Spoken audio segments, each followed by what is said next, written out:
goons allegedly used money from foreign sources to help start a whisper campaign to get a US ambassador removed. And it's frankly amazing they were taken seriously by anyone, given the obvious red flags. The company one of them paid Giuliani through was called, and this is true, Fraud Guarantee, which is essentially the equivalent of owning an exterminating company called Mouse Promise. See? Our promise is there will not be mice. Mouse Promise. And look, as ever, it's hard to say what will happen going forward here, but it's frankly not looking great for Giuliani, especially after the lukewarm endorsement he got on Friday. Taylor wrote, quote, "Are we now saying that security assistance and a White House meeting are conditioned on investigations?"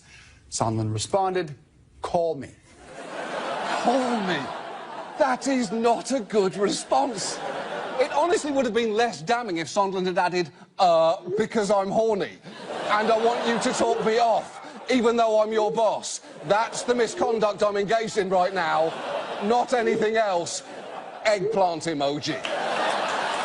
And incidentally, that wasn't the only time Sondland brushed off Taylor's concerns. In a text last month, he wrote, "I think it's crazy to withhold security assistance for help with a political campaign."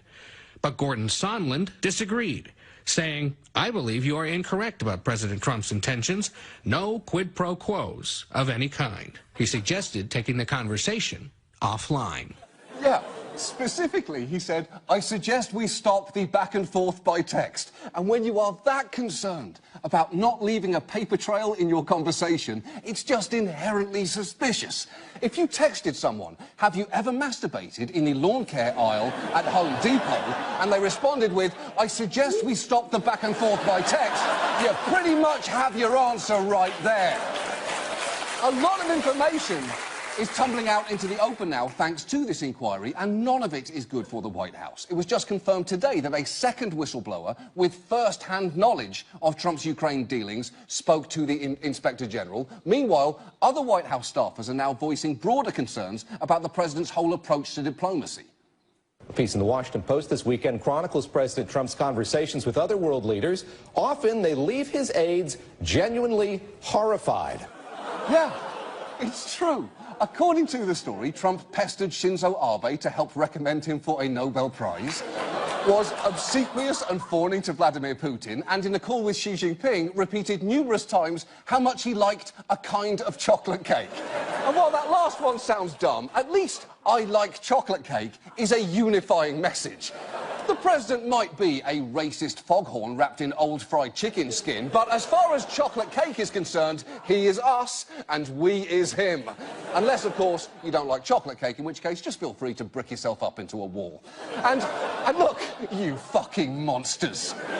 And look, while it should be clear why Trump's Ukraine dealings are bad, it is worth taking a second to reflect just how bad. Because using your office to take down your political rivals is what dictators do.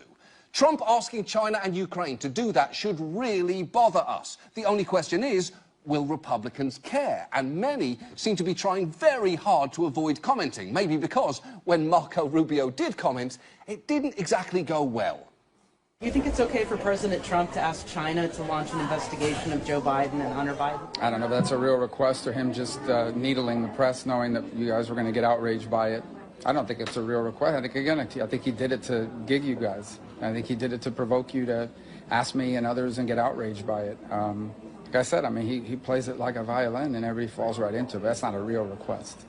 Okay, first, he plays the media like a violin only makes sense if he means